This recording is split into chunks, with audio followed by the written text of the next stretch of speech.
భ్రమరాంబికాదేవి సమేత శ్రీ మల్లికార్జున స్వామి సహిత సాక్షి గణపతి మహారాజ్ దర్శనం చేసుకొని అందరూ సుఖ సంతోషాలతో ఉండాలని, సమృద్ధిగా వర్షాలు, పాడి పంటలు, వ్యవస్థ అంతా బాగుండాలని ఆ అమ్మవారిని భగవంతులను కోరుకుంటున్నాం.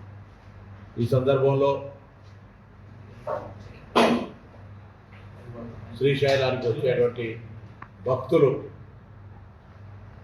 ఎందుకంటే ఇది ఒక ద్వాదశ లింగాల్లో జ్యోతిర్లింగంగా, మళ్ళీ అష్టాదశ పీఠాల్లో అమ్మవారుగా ఇక్కడ ఒక ప్రత్యేకమైనటువంటి చరిత్ర, మహిమ దృష్ట్యా అందరూ కూడా ఆంధ్రప్రదేశ్, తెలంగాణ కాక మొత్తం భారతదేశం నుంచి అనేక మంది వస్తారు. అనేక రకాలైనటువంటి సదుపాయాలు చాలా పెరిగినాయి. మారుతున్న కాలానికి అనుగుణంగా, పెరుగుతున్న భక్తులకు అనుగుణంగా ఇంకా అనేక రకాల కార్యక్రమాలు జరగాల్సి ఉంది. అందులో భాగంగా రవాణా శాఖ తెలంగాణ మంత్రిగా ఇప్పుడు రాత్రి పూటలో రావాలంటే ఫారెస్ట్కి సంబంధించినటువంటి నియమ నిబంధనలు ఉన్నటువంటి పరిస్థితుల్లో గతంలో హైదరాబాద్ నుంచి ఇక్కడి నుంచి హైదరాబాద్కి ఏసీ బస్సులు ఉన్నాయని కొత్త భక్తులు, ఆలయ నిర్వాహకులు చెప్పినారు. హైదరాబాద్ వెళ్ళగానే నిన్ననే అధికారులకు చెప్పినాను, ఫారెస్ట్కి సంబంధించి ఎటువంటి ఆటంకం లేకుండా తీసుకొని రాత్రి పూటలు అక్కడ ఒక 10 గంటలకు బయలుదేరే విధంగా, ఇక్కడ ఒక 10 గంటలకు బయలుదేరే విధంగా ఏసీ బస్సును ప్రారంభించాలనే నిర్ణయం తీసుకున్నాం. దానికి సంబంధించి త్వరలోనే ఈ శ్రావణ మాసం ఈ 4-5 రోజుల్లోనో, వారం రోజుల్లోనో పోగానే వాటిని నడిపే విధంగా, ఎందుకంటే ఫారెస్ట్ అధికారులతో మాట్లాడి బస్సు 10 తర్వాత బయలుదేరుతుంది కాబట్టి ఎటువంటి ఇబ్బంది లేకుండా అన్ని అనుమతులు తీసుకొని శ్రీశైల మల్లికార్జున స్వామిని దర్శించుకునే భక్తులకు ఎటువంటి ఇబ్బంది లేకుండా 10-10:30 బయలుదేరితే అక్కడ తెల్లవారుజామున చేరి దర్శనం చేసుకొని మళ్ళీ వారు తిరిగి వెళ్ళిపోయే విధంగా, ఇక్కడ మళ్ళీ రాత్రి బయలుదేరితే హైదరాబాద్లో 12 వాళ్ళు ఉదయం చేరుకొని వాళ్ళ పని చేసుకునే విధంగా ఒక ఏసీ బస్ సౌకర్యం ఉంటే బాగుంటుంది అనేటువంటి అభిప్రాయం ఇక్కడ వచ్చిన దృష్ట్యా తప్పకుండా దాన్ని తొందరలోనే వీలైనంత రోజుల్లోనే ప్రారంభం చేస్తామని సందర్భంగా మనవి చేస్తాను. తర్వాత ఇంకా ఒకవేళ ప్రజలు ఇంకా కోరుకుంటే దాన్ని ఇంకా ట్రిప్పులు పెంచడానికి కూడా ఇబ్బంది లేదు అనే మాట కూడా తెలియజేస్తూ, ఆ శ్రీశైల మల్లికార్జున స్వామి, భ్రమరాంబికాదేవి, సాక్షి గణపతి మహారాజ్ ఆశీస్సులతోటి సర్వేజన సుఖినభవ అందరూ బాగుండాలని నేను కోరుకుంటున్నాను. తెలంగాణలో ఉచిత బస్సు రవాణా ప్రారంభించిన తర్వాత ఆర్టీసీ ఉంటుందా మూతపడుతుందా అనే పరిస్థితి నుంచి 10 సంవత్సరాలుగా ఒక కొత్త బస్సు కూడా కొనకుండా, ఒక నూతన రిక్రూట్మెంట్ లేకుండా ఉన్నటువంటి పరిస్థితుల్లో నిర్వీర్యమైపోయింది. తెలంగాణ రాష్ట్ర ప్రభుత్వం డిసెంబర్ 9 నాడు 7 నాడు మంత్రివర్గ ప్రమాణ స్వీకారం చేస్తే 9వ తేదీ నుంచి మహిళలందరికీ ఉచితంగా బస్సు సౌకర్యం కలుగజేస్తాం. దాదాపు ఇప్పటికి 70 కోట్ల పైసలకు దాదాపు 2400 కోట్ల రూపాయల వర్త్ ఆఫ్ ఛార్జెస్ తెలంగాణ రాష్ట్ర ప్రభుత్వం తరఫున ఆర్టీసీకి ఇచ్చాం. అదేవిధంగా అంతమంది ప్రయాణం చేసినారు. ఇది ఒక మహిళా సాధికారికత. మా తెలంగాణ జిల్లాలో ఉన్నటువంటి అనేక దేవాలయాలకు భక్తులు పెరిగినారు, పిలిగ్రిమ్స్ పెరిగినారు, ఎండోమెంట్ టూరిజం పెరిగింది, రెవెన్యూ పెరిగింది. అట్లనే శ్రీశైలానికి వచ్చేటువంటి వాళ్ళు కూడా ఉంటారు.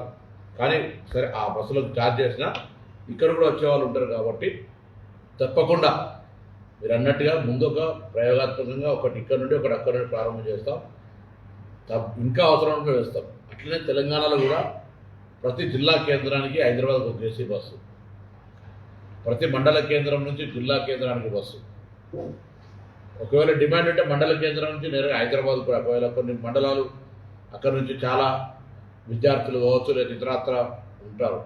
తర్వాత రాష్ట్ర రాజధాని నుంచి దక్షిణ భారతదేశంలో ఉండేటువంటి అన్ని రాజధానులకు, విజయవాడ కావచ్చు, బెంగళూరు కావచ్చు, చెన్నై కావచ్చు, ఈ విధంగా అన్ని రాష్ట్రాల కేంద్రాలకు కూడా ఏసీ బస్సులు నడిపే విధంగా స్లీపర్ కమ్ బెర్త్ అంటే సిట్టింగ్ ప్లస్ స్లీపర్ ఉండే విధంగా బస్సులు ప్రొక్యూర్ చేయడం జరిగింది ఆల్రెడీ. ఆ విధంగా మేము ఇప్పటికే దాదాపు 1400 బస్సులు తీసుకున్నాం కొత్తవి. 3000 మందికి మా రాష్ట్ర ప్రభుత్వం గారు, ముఖ్యమంత్రి రేవంత్ రెడ్డి గారు, ఉప ముఖ్యమంత్రి ఆర్థిక శాఖ మంత్రి బట్టి విక్రమార్క గారు 3035 ఉద్యోగాల నియామకానికి సంబంధించి కూడా అనుమతులు ఇచ్చినారు. అది ఆ ప్రక్రియ Telangana state police recruitment board, అదేవిధంగా Telangana state public service commission నుంచి రిక్రూట్మెంట్ ప్రాసెస్ కూడా స్టార్ట్ అయింది. జాబ్ క్యాలెండర్లో పెట్టడం జరిగింది. అది కాక ఇంకా రాబోయే కాలం లోపల కొత్త బస్సులు కొనడం, మేము ఆర్టీసీలో చనిపోయిన కుటుంబాలకు కారుణ్య నియామకాల కింద ఉద్యోగాలు దాదాపు 1000 పైన ఇచ్చినాం. మా దగ్గర తార్నాక ఆర్టీసీ హాస్పిటల్ ఉంది, దానికి సంబంధించిన ఆర్టీసీ కుటుంబాలందరినీ ఎంఆర్ఐ స్కాన్తో పాటుగా ఇంకా క్యాట్ హార్ట్కి సంబంధించిన ట్రీట్మెంట్ చేయడానికి కూడా మేము చర్యలు తీసుకోబోతా ఉన్నాం.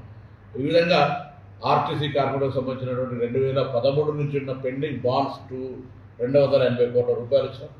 21% పిఆర్సీ ఇచ్చినాం. అంటే ఇంత పెద్ద కార్యక్రమం తీసుకున్నప్పుడు ఆర్టీసీ డ్రైవర్లు కండక్టర్లు లేకుండా ఇంత పెద్ద కార్యక్రమం విజయవంతం చేయలేదు. సో వాళ్ళ సహకారంతో ఈ కార్యక్రమం విజయవంతం చేసినాం కాబట్టి వాళ్ళు కూడా ఎక్కడ అసహనానికి గురి కావద్దని, వాళ్ళకుండే సమస్యల్ని సహకారం అందించడానికి, సమస్యలు పరిష్కరించేందుకు చర్యలు తీసుకున్నాం. అందులో భాగంగానే 21 పిఆర్సీ ఇచ్చినాం. సంస్థ మీద ఆర్థిక భారం పడుతుందని చెప్పినప్పటికీ కూడా ఈ విధంగా రాష్ట్ర ప్రభుత్వం తరఫున అన్ని రకాలుగా ఆర్టీసీకి అండగా ఉండడం వల్ల ఈరోజు 10 సంవత్సరాలుగా ఉంటుందా, ఊసిపోద్దా, మూసేస్తారా, అమ్మేస్తారా అనే పరిస్థితి నుంచి ఇలా ధైర్యంగా గర్వంగా చెప్పగలుగుతాను. ఒక ఆర్టీసీ మంత్రిగా సిబ్బంది సహకారంతో ఆర్టీసీ సంస్థ లాభాల్లోకి వచ్చింది. భవిష్యత్తులో పాత బకాయిలు ఉన్నటువంటి 6,000 కోట్ల రూపాయలు కొంత కార్మికులకు సంబంధించిన పిఎఫ్ ఫండ్తో సహా వాడుకున్నటువంటి పరిస్థితి ఉండే, వాటన్నింటినీ చెల్లించే విధంగా ముందుకు భవిష్యత్తులో తీసుకెళ్తాము. ఇప్పటికే కాటేజీలు కట్టి ఉన్నారు, అందులో ఎవరు ముందుకు వస్తే వాళ్ళకి ఇస్తూ ఉన్నారు. తప్పకుండా ప్రభుత్వం తరఫున మీరు చెప్పినట్టుగా ఇక్కడ నుంచి వచ్చేదాంట్లో ఇది సరే తెలుగు వాళ్ళం భక్తులు ఎక్కువ, తెలంగాణకు సంబంధించిన వాళ్ళే 50-60% పైన ఎక్కువ మంది వస్తూ ఉన్నటువంటి పరిస్థితుల్లో దేశం మొత్తం మీద, ఎందుకంటే చాలామంది మా మిత్రులు నార్త్ ఇండియా, నేను పార్లమెంట్ మెంబర్ చేసిన కాబట్టి అరే మల్లికార్జున్కే పాస్ జానా, మల్లికార్జున్ అంటారు, మల్లికార్జున్కే పాస్ జానా అనేటువంటి మాట మీద వస్తూ ఉంటారు వాళ్ళు నేరుగా. అటువంటి వాళ్ళందరికీ కూడా అవకాశం కలిగే విధంగా మరి తప్పకుండా ఈ ప్రాంతం అంతా కూడా కొండ ప్రాంతం ఇంత పెద్ద ఒక వెనుక చాలా కాలం కింద నుంచి కూడా అభివృద్ధి చెందుతూ వస్తూ ఉంది. ఇంకా శ్రీశైలం మల్లికార్జున స్వామి ఆశీర్వచనంతో తెలంగాణ రాష్ట్రానికి సంబంధించిన కాటేజీలు కూడా నిర్మాణం కావాలి. తిరుమల తిరుపతి దేవస్థానం వాళ్ళు సహకరించాలి. శ్రీశైలం మల్లికార్జున స్వామి స్వయంగా వాళ్ళు కూడా కొన్ని ఇంకా కాటేజీలు నిర్మించుకోవాలి. వచ్చే భక్తులకు సరిపోయేది. ఎందుకంటే చూస్తాను ఈ యొక్క శ్రావణ మాసంలో నిన్న ఆదివారం అమావాస్య, ఆషాఢ మాసం, పుష్యమి నక్షత్రం, ఇవాళ అశ్లేష నక్షత్రం సోమవారం, ఇవాళ శ్రావణ మాసం ప్రారంభం మొదటి సోమవారం. సో లక్షలాది భక్తులు వస్తారు. వాళ్ళకి ఇబ్బంది లేకుండా దేవాలయం కూడా అన్ని అభిషేకాలు రద్దు చేసి ఇటువంటి అన్ని చేసి ప్రజలకు దర్శనం ఇంపార్టెంట్ కాబట్టి ఎటువంటి లేకుండా చేసే ప్రయత్నం చేస్తారు. వాళ్ళు కూడా they are managing, trying to manage. భక్తులు దర్శనానికి వచ్చినప్పుడు ఇబ్బంది అయినా మంచి అయినా దర్శనం చేసుకొని పోవాల్సి ఉంటుంది. మీరు అన్నట్టుగా తెలంగాణ నుంచి కూడా ప్రభుత్వం తరఫున దేవాదాయ శాఖ మంత్రి గారు, ముఖ్యమంత్రి గారి దృష్టికి తీసుకెళ్ళి ఇక్కడ కూడా వచ్చే భక్తులకు వసతి సౌకర్యం కొరకు తప్పకుండా తయారు చేయండి.